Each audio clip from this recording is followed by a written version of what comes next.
Hi welcome back to my channel. ఈరోజు కథ ప్రేమ చదరంగం 54వ భాగాన్ని వినేద్దాం.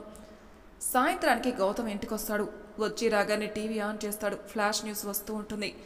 అరుణ్, మాధవ్, వరుణ్ అండ్ నేహ ముగ్గురి ప్రాపర్టీస్ మీద రైడ్ జరుగుతున్నట్టు అది అందరికీ చూపిస్తాడు.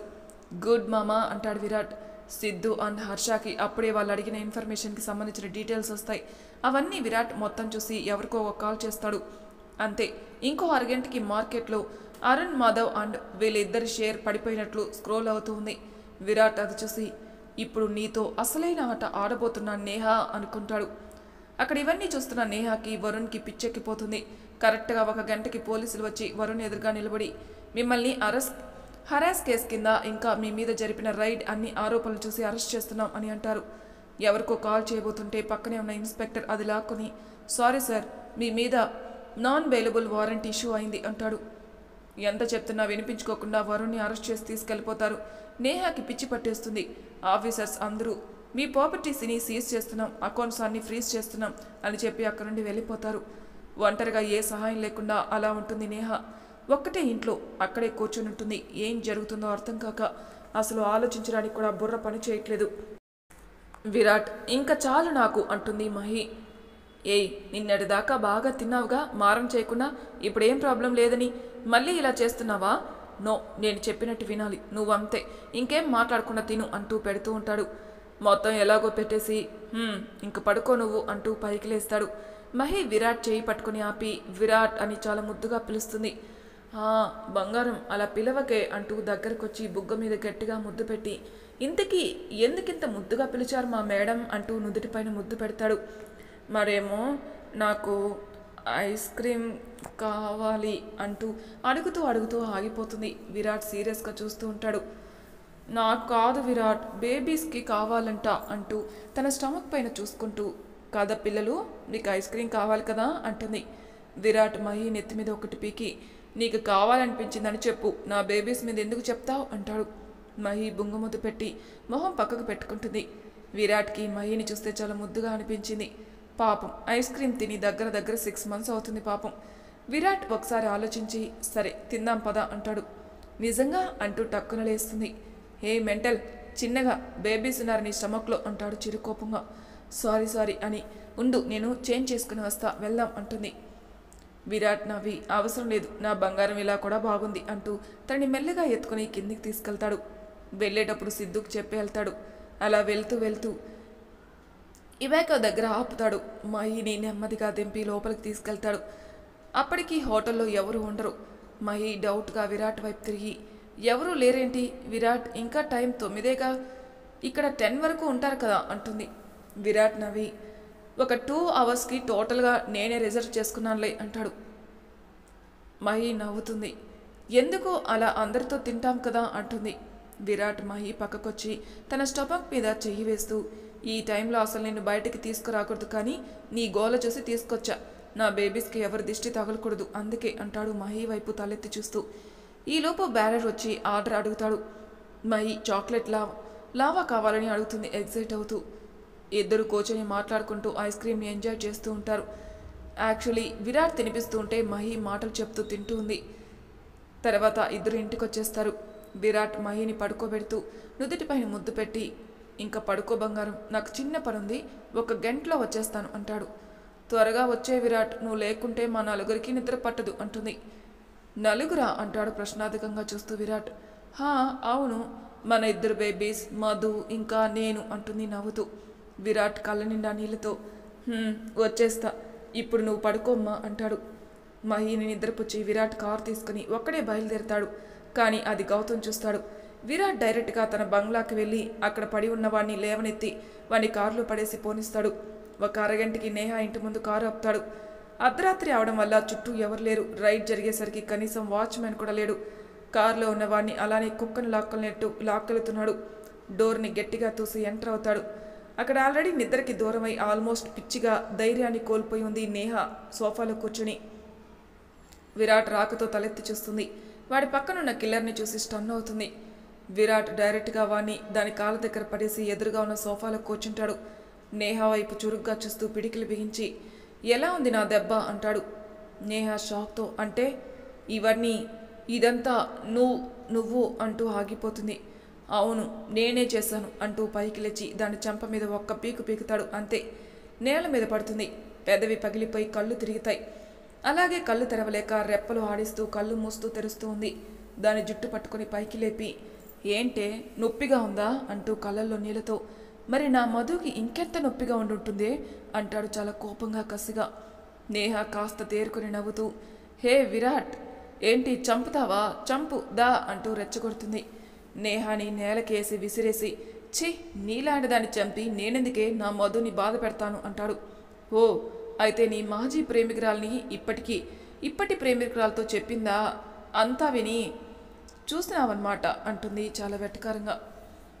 విరాట్ దానికి ఊడికిపోతూ, ఛీ నీలాంటి దానికి కూడా నేనేం చేయకూడదని, నా మధు అంత నరకం అనుభవించినా నాకు ఒక్క మాట కూడా చెప్పలేదే. తను చచ్చిపోయేటప్పుడు కూడా దానికి అంత నొప్పిగా ఉన్నా అది ఏడిస్తే నేను తట్టుకోలేని నీ బాధనంతా దాచుకుని నాకు కనిపించకుండా అది నవ్వుతూ చచ్చిపోయింది నన్ను చూస్తూ. నా మధుకి నీకున్న తేడా అదే. అది కష్టంలో ఉన్న ఎదుటి వాళ్ళకి కనపడనివ్వకుండా దాని గుండెల్లో నేను ఉండాలని, ఎప్పటికీ అది నా కోసమే ఉండాలని, తన వల్ల కష్టం కలిగిందని సంతోషంగా అది దాని గుండెని మహీకి ఇచ్చేసింది. అసలు అది ఏం తప్పు చేసిందని, నిన్న అసలు ఏం చేసింది, కనీసం కడుపుతో ఉందని కూడా లేకుండా నా మధుతో నేను ఛే అని ఆగిపోతాడు. కోపాన్ని బాధని అణుచుకోలేక మళ్ళీ నేహ చెంప పగిలేలా ఒక్కటిస్తాడు. అంతే, ఆ దెబ్బకు అది కింద పడింది, పైకి లేవలేదు. కొంచెం దూరంలో ఉన్న వాటర్ జగ్గిని తీసుకుని మొత్తం దాని మీద పోస్తాడు. కాస్త స్పృహ వచ్చి కళ్ళు తెరుస్తుంది. విరాట్ కింద కూర్చుని, నీ కళ్ళల్లో కనీసం నా మధుని చంపినందుకు కనీసం ఒక చిన్న పశ్చాత్తాపం కూడా కనిపించట్లేదు అంటాడు తీక్షణంగా నేహ కళ్ళలోకి చూస్తూ. నేహ అంతకన్నా పొగరుగా చూస్తూ వెటకారంగా నవ్వి, పశ్చాత్తాపమా? నేనా? అది కూడా ఆ మధు విషయంలో? నెవర్. నాకు దక్కాల్సిన నిన్ను అది తీసుకుంది, అలా ఎలా వదిలేస్తాను? నన్ను అడ్డు పెట్టుకుని నువ్వు మా నాన్నని జైలుకి పంపావు, దాని తండ్రితో కలిసి.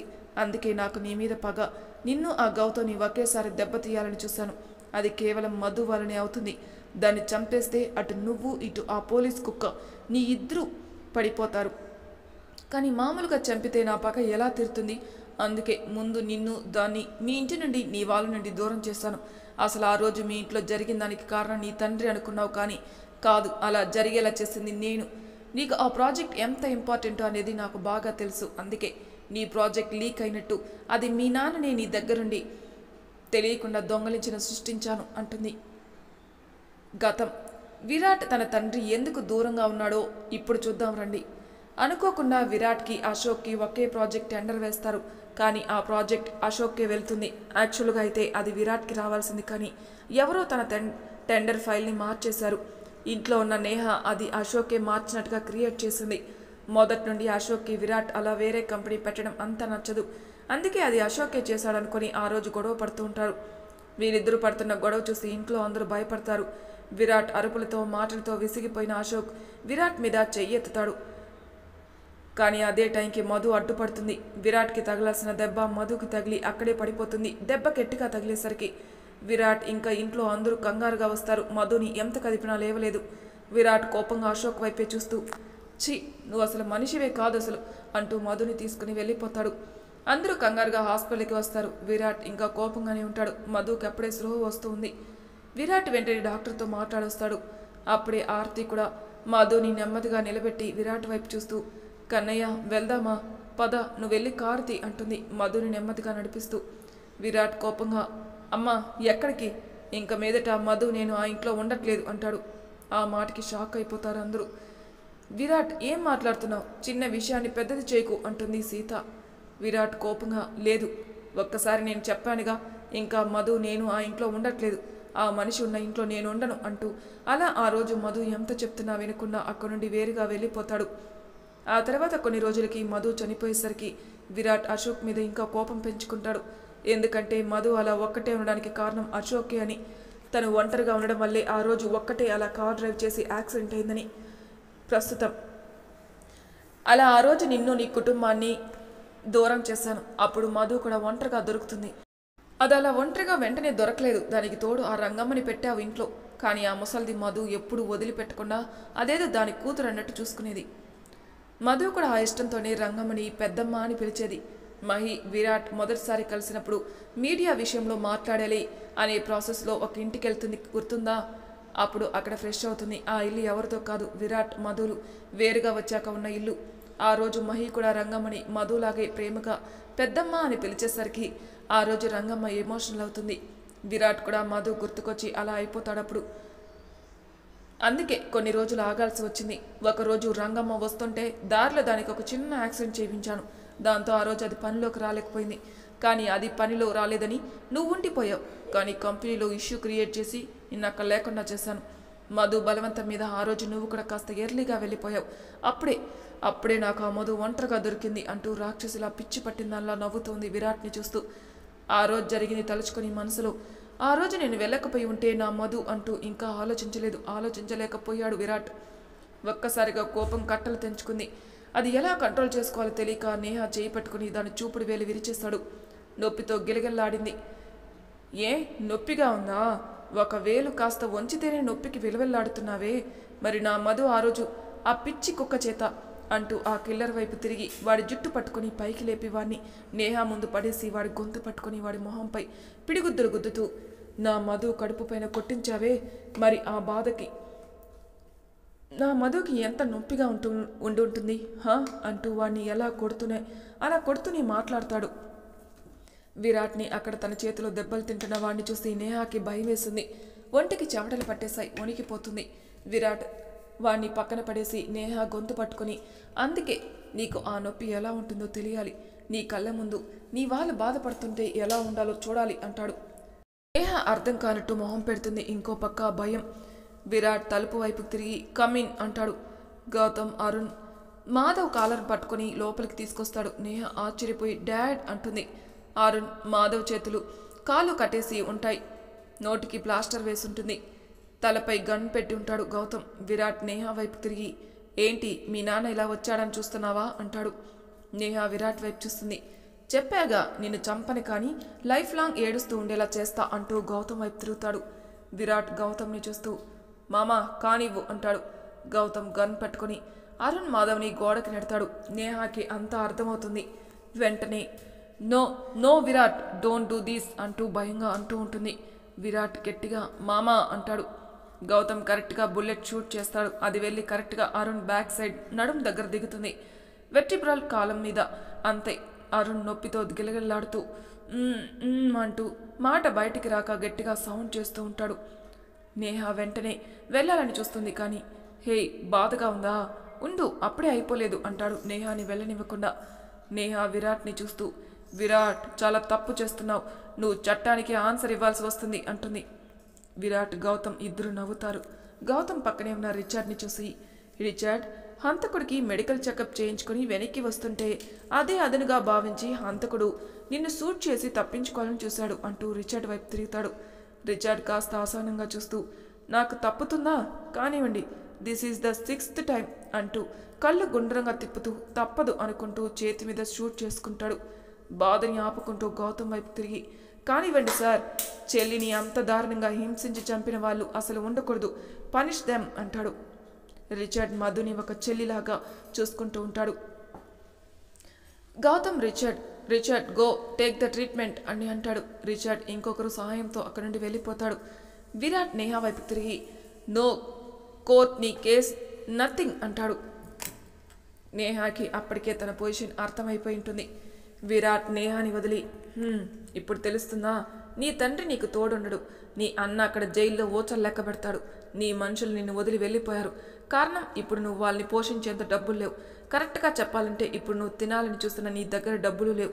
నువ్వు తినాలన్నా అడుక్కునే లేక పని చేసుకునే తినాలి అంటాడు. నేహ ఆ మాటలు విని భయంగా కంగారుగా వణికిపోతుంది.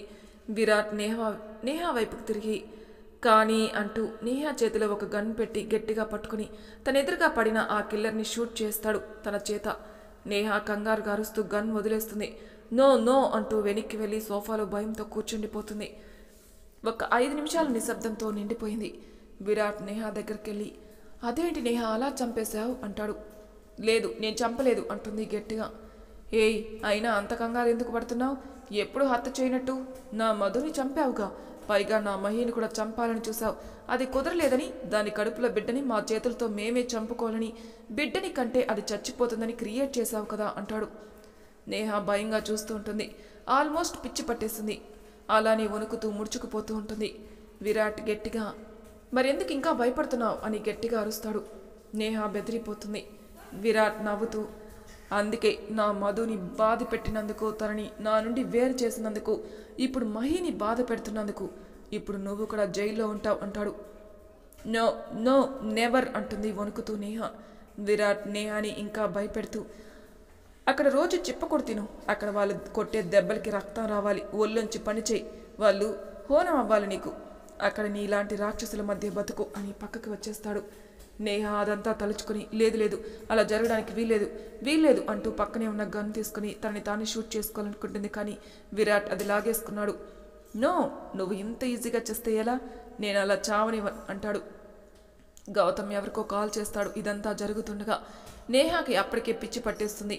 విరాట్ని పట్టుకుని, ఏయ్ లేదు నేను జైల్లో ఉండను, నాకు గన్ ఇవ్వు అంటుంది. టోటల్ హిస్టరీస్గా బిహేవ్ చేస్తుంది. అప్పుడే అక్కడికి పోలీసులు, మీడియా అండ్ కొంతమంది వస్తారు. నేహ వాళ్ళందరినీ చూసి భయపడి పిచ్చిదానిలా సోఫా వెనక్కి వెళ్ళి, ఏయ్ ఎవరు మీరు, ఎవరు అంటూ భయంగా అందరి మీదకి విసిరేసి ఉంటుంది సామాన్లు. నేహ ఏంటిది, ఏం చేస్తున్నావు, కామ్ డౌన్, ఎందుకు ఇలా బిహేవ్ చేస్తున్నావు అంటాడు కంగారుగా విరాట్. గౌతమ్కి సీన్ అర్థమై నవ్వుకుంటూ ఉంటాడు. మీడియా గౌతమ్ని, విరాట్ని సరౌండ్ చేస్తుంది. అందులో ఒక రిపోర్టర్, సార్ ఏం జరిగింది, ఈ ముద్దాయి అరుణ్ మాధవ్ ఇక్కడేం చేస్తున్నాడు, ఆ అమ్మాయి ఎందుకు అలా ఉంది అంటూ పక్కనే పడి ఉన్న కిల్లర్ వైపు తిరిగి, ఇతనెవరు ఇలా పడి ఉన్నాడు అంటూ విరాట్ వైపు తిరిగి, అసలు మీరెక్కడేం చేస్తున్నారు సార్ అంటూ ప్రశ్నల మీద ప్రశ్నలు వేస్తుంటారు. మీ ప్రశ్నలకు నా దగ్గర సమాధానం ఉంది, నేను మీకు ఇన్ఫార్మ్ చేస్తాను అంటాడు గౌతమ్. అందరూ రిపోర్టర్స్ అతని వైపు కెమెరాలు తిప్పుతారు. గౌతమ్ పక్కనే ఉన్న కొంతమంది వైపు తిరిగి, ముందు ప్లీజ్ మీరు ఆ అమ్మాయిని చూడండి అంటాడు. ఒక రిపోర్టర్, వీళ్ళెవరు సార్ అంటారు. వాళ్ళు మెంటల్ హాస్పిటల్ నుండి వచ్చారు, ఆ అమ్మాయి తన కళ్ళ ముందు జరిగిన వాటికి షాక్ అయి పిచ్చి అయిపోయిందిలే అంటాడు. ఆ మాటలు విన్న నేహ పక్కనే ఉన్న ఒక ఫ్లవర్ వాస్ని గౌతమ్ పైకి విసిరి, నాకేం పిచ్చి లేదు అంటూ అరుస్తూ ఉంది హిస్టరీగా. నిజంగానే నేహాకి పిచ్చెక్కేస్తుంది. అక్కడున్న హాస్పిటల్ వాళ్ళు తనని తీసుకెళ్తారు. నేహ అరుస్తూ గింజుకుంటూ ఉంటుంది. తన అరుపులు వింటున్నా కూడా అరుణ్ ఏమీ చేయలేకపోతున్నాడు. అలానే తనని లాక్కుంటూ వెళ్ళిపోయారు. రిపోర్టర్స్ అందరూ గౌతమ్ వైపు తిరుగుతారు. గౌతమ్ స్టార్ట్ చేశాడు. ఈ నెల చివరిలో ఉరిశిక్ష విధించబడిన ముద్దాయి అరుణ్ మాధవ్కి సడన్గా నిన్న రాత్రి ఒంట్లో బాగాలేదని చెప్పారు. సో అతన్ని చెకప్కి తీసుకెళ్లి వస్తున్నప్పుడు ముద్దాయి తప్పించుకొని పారిపోతూ ఇక్కడికొచ్చాడు. తనని అనుసరిస్తూ వచ్చిన మా ఆఫీసర్ ఒకరు అతన్ని అదుపులోకి తీసుకోవాలని అనుకోగా అతన్ని షూట్ చేశాడు ఈ అరుణ్. సో ఇంకా మాకు తప్పక ఇతన్ని షూట్ చేయాల్సి వచ్చింది అంటాడు.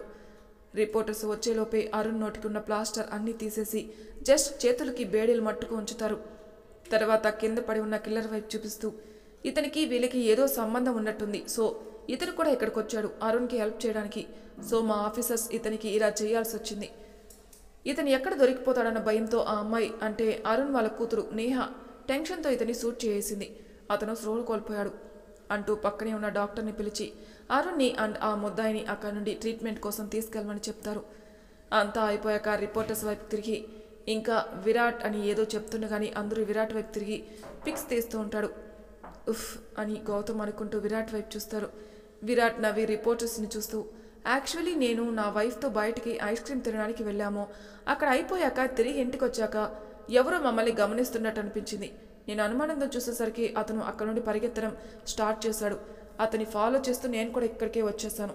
అండ్ ఇక్కడికి వచ్చి చూసేసరికి ఇది situation. You all know what happen అంటాడు. రిపోర్టర్స్ అందరూ వాళ్ళకి నచ్చింది వీళ్ళు చెప్పింది రాసుకుని అక్కడ నుండి వెళ్ళిపోతారు. వాళ్ళంతా వెళ్ళిపోయాక గౌతమ్ అతని బాయ్స్ ఆఫీసర్స్ అతని వైపు తిరిగి థ్యాంక్స్ ఫర్ యువర్ కోఆపరేషన్ అని అంటాడు. అందరూ మూకమ్మడిగా అతనికి సెల్యూట్ చేసి it is our duty sir అంటారు. విరాట్ కూడా వాళ్ళకి థ్యాంక్స్ చెప్పి అక్కడ నుండి అందరూ వెళ్ళిపోతారు. గౌతమ్ విరాట్ ఇంటికి చేరుకుంటారు. విరాట్ టైం చూస్తాడు. అతను వెళ్ళి 2 గంటలు అవుతుంది.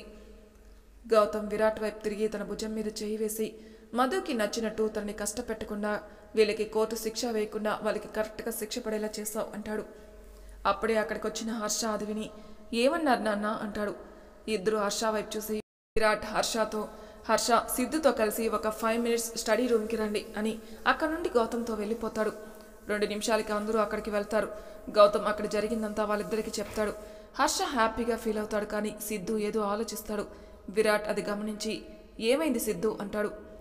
అంతా ఓకే విరాట్, బట్ రేపు నేహ అంతా క్యూర్ చేసుకుని మెంటల్ హాస్పిటల్ నుండి బయటకు వస్తే అండ్ ఆ అరుణ్కి ట్రీట్మెంట్ అయ్యాక మళ్ళీ జైలుకే వెళ్తాడు అండ్ వరుణ్ కూడా జైల్లోగా ఉంటాడు. కొన్ని సంవత్సరాలు శిక్ష పడుతుందేమో అంతేగా అంటాడు సిద్ధు. విరాట్ సిద్ధు ఏమనగనుకుంటున్నాడో అర్థమై నవ్వి సిద్ధుతో కరెక్టే, కానీ నేహ బయటికి రాదు. మెంటల్ హాస్పిటల్లో దానికి క్యూర్ అవ్వదు. ఒకవేళ క్యూర్ అయినా కూడా బయటికి రాదు. ఎందుకంటే జైలు అంటే భయం కలిగేలా మాట్లాడాను. సో దానికి నయం అయినా కూడా అది బయటికి రాదు. దాని నేరాల చిట్టాన్ని మొత్తం తగలబెట్టినా అది చేసిన ముఖ్యమైన రుజువు ఉంది అంటూ పెన్ డ్రైవ్ని చూపించి, ఇంకా అరుణ్, మన ఇండియన్ చట్టంలో ఒక రూల్ ఉంది. ఉరిశిక్ష పడే ఏ కది అయినా సరే పూర్తి ఆరోగ్యంగా ఉండాలి. కానీ అరుణ్ ఈ జన్మకి సెట్ అవ్వడు. ఎందుకంటే మామ వాడిని కరెక్ట్గా వెర్టిబల్ కాలం మీదే కాల్చాడు.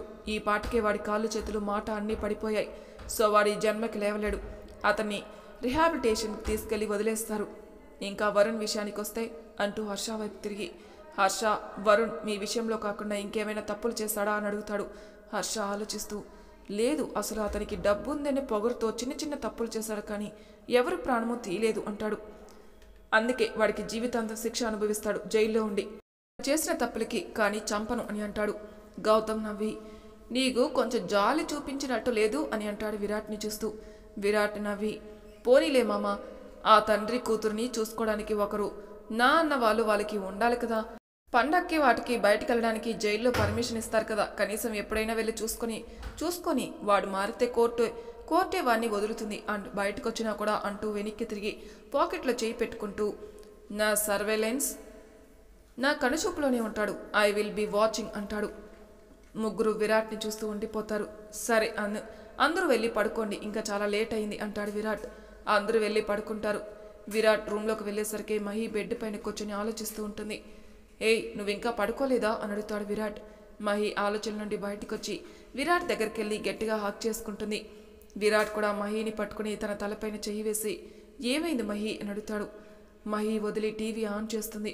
అందులో అప్పటి వరకు జరిగిందంతా, అంటే విరాట్ గౌతమ్లు ఏం చేశారో మొత్తం అంతా వస్తూ ఉంటుంది. నువ్వే కదా చేశావు అంటుంది విరాట్ వైపు చూసి. విరాట్ మహి వైపు చూసి తనని నెమ్మదిగా కూర్చోబెట్టి, అవును, ఇదంతా నా మధు కోసమే చేశాను అంటాడు తన మొహం పట్టుకుని. కాస్త కిందికి వంగి మహి కడుపుపైన ముద్దు పెడుతూ, నా బేబీస్ కోసమే చేశాను ఇంకా అంటూ పైకి లేచి మహిని హాక్ చేసుకుని, నా ప్రాణాన్ని తనలో దాచుకున్న నా మహి కోసం చేశాను అంటాడు. మహి ఏడుస్తూ విరాట్ని గట్టిగా హాక్ చేసుకుంటుంది. విరాట్ మహిని ఇంకా గట్టిగా పట్టుకుంటాడు. మహి కాస్త దూరం జరిగి విరాట్ మొహాన్ని 2 చేతుల్లోకి తీసుకుని తన నుదుటిపైన ముద్దు పెడుతుంది. విరాట్ అలానే మహిని పట్టుకుని నెమ్మదిగా తన గుండెలపైన పడుకోబెట్టుకుంటాడు. మరి తర్వాయి భాగంలో ఏం జరుగుతుందో నెక్స్ట్ ఎపిసోడ్లో తెలుసుకుందాం. అంతవరకు నా ఛానల్ సబ్స్క్రైబ్ చేయని వాళ్ళు ప్లీజ్ సబ్స్క్రైబ్ చేసుకోండి, లైక్ చేసి షేర్ చేయండి, మీ అభిప్రాయాలు నా కామెంట్ రూపంలో తెలియజేయండి. Thank you for listening.